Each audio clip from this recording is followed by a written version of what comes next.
This occasion is at a time when you are going to receive the gift that is the ordination of your senior pastor. And then out of that gift, there will be implications on what it means to go for more at 44. There are facts about the gift of the pastor to the church. And what is that fact? Number one, pastors are gift to the Lord, to His people. Galing yan sa Bible. It is not just what pastors say, but that is what Scriptures teaches. In the Old Testament, it says in Jeremiah chapter 3, verse 15, you might want to read aloud with me, "Then I will give you shepherds," or pastors, "after my own heart, who will lead you with knowledge and understanding." So he's talking about the leader of God's people, the Israelites, shepherds. They are kings. They're ones who lead the community. But this is also true.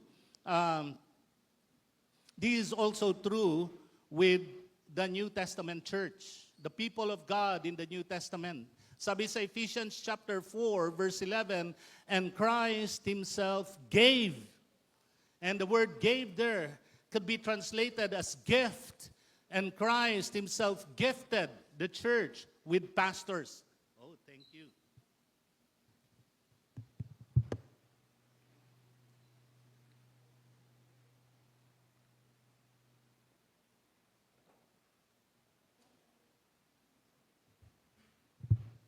Thank you for the water. And Christ gifted the church with pastors. So this is God's gift to the New Testament people of God. And that is the church of Jesus Christ. That is you and me. So, another thing about this gift is that Christ made it possible for men and women to be gifts for the church. And si Kristo po ang gumawa ng paraan para posible po. Hindi po tumayo si Pastor Lemuel sa harapan ng board ng FCF, "Ako yung gift ng Lord sa inyo. Tanggapin ninyo." No, no, no, no. It is Christ.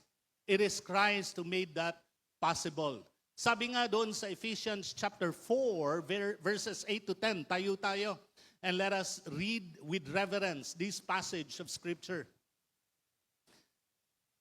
Together now, this is why it says, "When He ascended on high, He took many captives and gave gifts to His people." What does He ascended mean except that He also descended to the lower earthly regions? He who descended is the very one who ascended higher than all the heavens in order to fill the whole universe. This is the word of God. He's going to bless it. You may be seated now. So, what is the Apostle Paul trying to say here, trying to argue here? This couple of verses represent the gospel message with another way of looking at it. This is another way of describing the work of Christ on the cross, His death, His resurrection, and His ascension to heaven.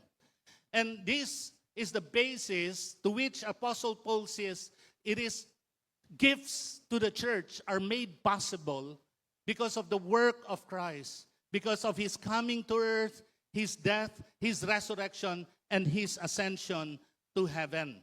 Ano po ang tinuturo nito? It teaches us that we pastors do not deserve to be called pastors. We are not completely qualified for such a holy task. We are sinners and we live under the forgiveness of Christ. And it is possible to be a gift to the church. It is only possible to be able to serve the church, not because of the educational qualifications, not because of our intelligence, not because magaling kami sa theology, not because magaling kami sa Bible, although all of those things are important. We primarily are able to serve you simply because Christ enabled us. It is by the grace of Christ. We are pastors primarily because of the work of Christ. So,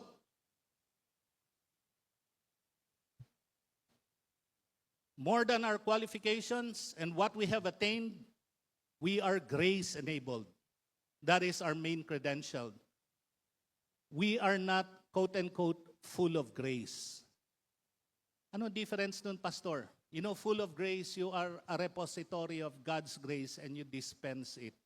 Hindi po yun yung tinuturo ng Bible. But what is that? But we are people who live and are lavished by the grace of God's goodness through Christ. Just like you and just like every one of us who name the name of Christ. We live under the grace. So by Christ's death on the cross, we are able to serve. By His resurrection and return to heaven, we are empowered and filled with the Holy Spirit to serve. By Christ's calling as a follower of Christ, of His, we are able to sense Christ's calling to serve the church. So, in what sense that pastors and leaders of the church are gifts to the church? Ano ba ang purpose ng gift na ito? Let us look at the next passage, part of the passage ng Ephesians chapter 4. So it says there, so Christ Himself gave the apostles, the prophets, the evangelists, the pastors, and teachers to equip His people for works of service so that the body of Christ may be built up until we reach all the unity in faith and in the knowledge of the Son of God, become mature, attaining to the whole measure of the fullness of Christ. So in what sense? Ano ba ang purpose ng gift na ito? Number one, it is they are gifts in order for the church to have a direction. They give direction to the church. It's leadership. You know, Psalm 23, the Lord is my shepherd. He leads me towards green pasture. He leads me towards still waters. Essentially, pastors, teachers, apostles, prophets, evangelists, they are called and they are prepared by God to lead the church. Pastor, ano ba yung mga apat na gifts na yon? There's first and foremost the gifts of the apostle. And it teaches us that these people lead the church to help complete the Great Commission, to see to it that the church is engaged in bringing the gospel where it has not been known, where it has not been heard. I'm so pleased kanina in our prayer time, pinangunahan tayo ni Attorney Russell, and we prayed about, anong pangalan na yan? What people group? Balkans? Olcalba? Or something like that. You know, first time for me to hear about that people group. Even at that time, you know, wala akong ka-awareness ng tao na yan. And that is what your leaders of the church should be doing. And not only that, we also help each other, help the church, open our eyes in terms of looking around and see where the gospel has yet to be preached. And then another thing, group of people who leads, and this kind of defines also the work of pastors. And they are prophets. And who are prophets? Prophets are people who hear from God. Nakikinig po sila sa Diyos. Inaalam nila ang salita ng Diyos. Hinahayag nila ang salita ng Diyos. Kahit masakit po iyon. Kahit mahirap tanggapin sa isip, sa tenga ng mga tao. They declare God's word for our times. And they're the evangelists. Sabi ni Paul kay Timothy, do the work of evangelists. So leaders of the church, with pastors, and hindi lang kay pastor ito, and some other leaders, they're gifted evangelists. And who are these evangelists? They're people specially gifted to help others to bring the gospel, the good news of salvation to the lost. And then there's the pastor-teacher talaga. Ano ba talaga itong trabaho ng pastor-teacher? It is making disciples. It is nurturing the church. It is helping the church grow. So, they are gifts to the church, to equip the church in training, to train the church. They will not do all the apostolic, prophetic, evangelistic, disciple-making of the church. No. They can do, halimbawa si Pastor Lemel, he will be gifted, very much gifted in some, but he's not gifted in all. He will not do all of those things, okay? There will be other gifted leaders who will help on this. But one of their main tasks is to see to it that all the members of the church are formed well and properly equipped to do ministry. Teka, Pastor George, tama ba ang dinig ko sa inyo? I-ordain natin si Pastor Lemuel para kami ang gagawa ng ministry. Ganon nga po mga kapatid, ang design ng Panginoon para sa iglesia. Hindi po nangangahulugan, hindi siya magmi-minister. It means that everyone is a minister. I remember looking those days when uso pa ang mga bulletins sa mga churches. Napasyal ako sa isang church na ito. Tapos doon sa bulletin, doon sa cover, may nakasulat doon, pastor or senior pastor, the Reverend so-and-so. And then beneath that, the ministers. And then it says there, all the members. That is the design of the Lord for the church. The pastor equips the church so that the church, every one of you, kasama ka to lead and to do the ministry. Kalabitin mo ang katabi mo, sabihin mo, kasama ka doon. Ayun. Kasama ka doon. All of you are ministers. The shepherd leads you, guides you, equip you. And then another thing about the work of the pastor and leaders, their gifts to the church, to grow the church. They nurture the church towards Christ, fullness of Christ. They direct us towards completeness in Christ to experience the whole measure of being in Christ. Alam natin, there's this so-called doctrine of sanctification sa Bible. Ano ba yung doctrine of sanctification? It simply means when people are born again, they grow. Okay? Alam po ninyo, pag ikaw ay na-born again, hindi ka perfecto kagad. No, you're not perfect.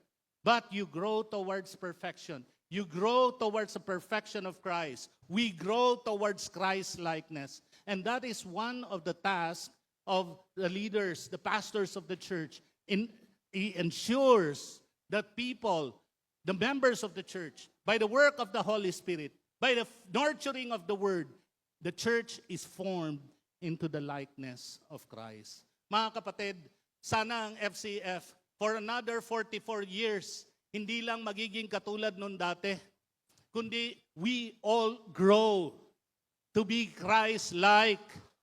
Yan po ang main thing kung bakit tayo iglesia. We help each other to grow into the likeness of Christ. Ano po ba yan? Mas malalim ang pag-ibig sa Diyos, mas malalim ang pag-ibig sa kapwa, mas malalim ang karanasan sa buhay, sa banal na Espiritu. Yan po ang isa sa mga tanging layunin kung bakit naghahandog ng Diyos ng pastor sa iglesia. So, ngayon, ano ang implication nito? What does it mean to go for more in 44 for Fairview Christian Fellowship? First thing, Pastor, kung gift si Pastor Lemuel, ano po ang nararapat mangyari sa amin? Ano po ba dapat namin gawin? Number one, go for more in God's Word. Purihin ng Panginoon, ang pastor nyo, tunay na doktor. Kami ni Dr. Ray Abante, meron doktor sa harapan ng pangalan namin, pero hindi po kami marunong maggamot. Ibig sabihin lang yan, mga guru kami, mga nagtuturo. Pero, tanungin ko kayo, anong difference po ng isang doktor at ng isang chef? Yung chef, yung nagluluto. Yung Michelin awarded chef. Yung doktor, specialista siya. Ano po ang difference? Ang pagkapareho po nila, nagbibigay sila kung ano isusubo mo. Ang tawag sa doktor, prescription. Ang tawag sa chef, menu. Anong mas gusto mong tanggapin? Menu. Pero ang pastor po, hindi po yan katulad ng chef. Ang problema po ng maraming churches ngayon, parang nagiging chef na po ang mga pastor. Binibigay nila yung masarap lang kainin at yung mabili. Yung willing na magbayad ng mahal, mag-tithe ng mahal, yung members, para kumain at kainin nila. Hindi po restaurant ang iglesia. Ang inyong pastor po ay doktor. Alam po ninyo, sinulat ng prescription ng doktor ko sa akin, liban doon sa sandamakmak na gamot, na sabi niya inumin ko, doon sa ilalim, bawal magpasta, bawal kumain after 6. At kung kakain ka ng kanin, 1/2 cup rice lang, isang araw. Sabi ko, napakahirap naman ng buhay nito. Nakikita nyo naman siguro kung bakit ganun ang prescription ng doktor. Ang chef, kain lang. Sige, masarap yan. Dadagdagan ko pa ng mantikilya, dadagdagan ko pa ng butter yan, dadagdagan ko pa ng kuno, ng taba, ng baboy yan, and all those things. Bakit? Masarap. Para magbayad ka pa, magbayad ka pa. Ang inyong pastor, hindi po chef yan. Alam ko magaling magluto ng sermon si Pastor Lemuel. Pero, the work of a conscientious pastor, he works hard in the Word, preparing his teachings for the nurture and the health of the church. Kaya mga kapatid, 44 years old na kayo. Kung 4 years old kayo, may intindihan ko na maaring yung pastor ninyo, darating na yung aeroplano, bukas na ang bibig, bukas na ang bibig. Mga kapatid, naintindihan ko yan sa 4 years old. Pero sa 44 years old, kapag ganyan pa kayo, problema na yan. Di ba? Okay? Amen po ba? Sabi mo nga sa katabi mo, matanda ka na.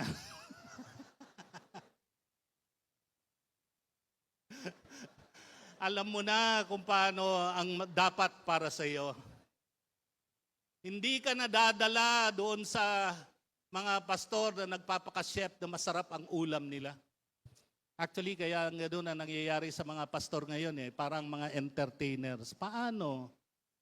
Ang mga members nagiging konsumerista para bang, ang baduy naman dito, walang aircon, doon na lang ako sa simbahan doon sa may mall, malamig. At saka ang galing ng pastor nila, ang pogi pa. Yung mga ganun ba? Bayan. Anyway, that's one. Go for more in God's Word. Kahit mapait sa panlasa mo, alam mong dapat mong lunukin yan, dapat mong kainin yan, dapat mong ilagay sa iyong dadamin para ikay lumaga sa Panginoon. Go for more in God's Word. The second thing, go for more in serving others. What is it teaching us? Discover your gift. Be trained. Be equipped. Huwag kang ma-offend kapag lumapit si pastor sa iyo, nagbigay ng announcement, mga kapatid, nananawagan kami, ikaw ay maging kabahagi ng gawain na to, hahayo tayo, ihatid natin ang ebanghelyo doon. You know, we're going to have training here. Dapat, kung 44 years old ka na, yes, sige, sali ako dyan. I'll be part of that. I want to be trained. I want to be equipped. I want to be able to do more. Learn to make disciples yourself. Learn to be God's instrument of blessing wherever you are. And finally, go for more in building unity in the church. Si Pastor Lemuel, hindi naman siya perfect talaga. Perfectionist siya, pero hindi siya perfect. Sa mga nakakilala sa kanya. You know, kapag perfectionist yung tao, medyo mahirap makipagtrabaho ko minsan. But he is not perfect. He is forgiven. He is being made perfect by God. But he is given as a gift to lead the church. So, the thing is, with him, let us continue to build unity in the church as Christ is building unity. Let us continue to be answers to the prayer of Christ when he prayed to the Father in heaven. Father, I pray for those who will believe in me that they may be one just as you are in me and I am in you. May they live together in unity so that the whole world will know that you have sent me and that they are my disciples. Simple lang naman ang prayer ng Lord para sa ating lahat. Ano yun? Magmahalan po tayo. So yung mga iringan, yung mga maliit na magagaspang and all those things, let us learn to forgive. Let us learn to exercise grace. Let us learn to be really connected in Christ. Alam po niyo, gusto kong sabihin ito sa inyo mga kapatid, especially sa mga bagong dating, sa mga taga-Gimba, ang FCF po hindi simbahan ang tawag dito. Ang simbahan ay lugar na pinupuntahan mo para magsimba. Ang FCF po ay iglesia. Ano ba ibig sabihin ng iglesia? Mga tinawag ng Lord na nagsasama-sama para magbigay pugay sa Kanya.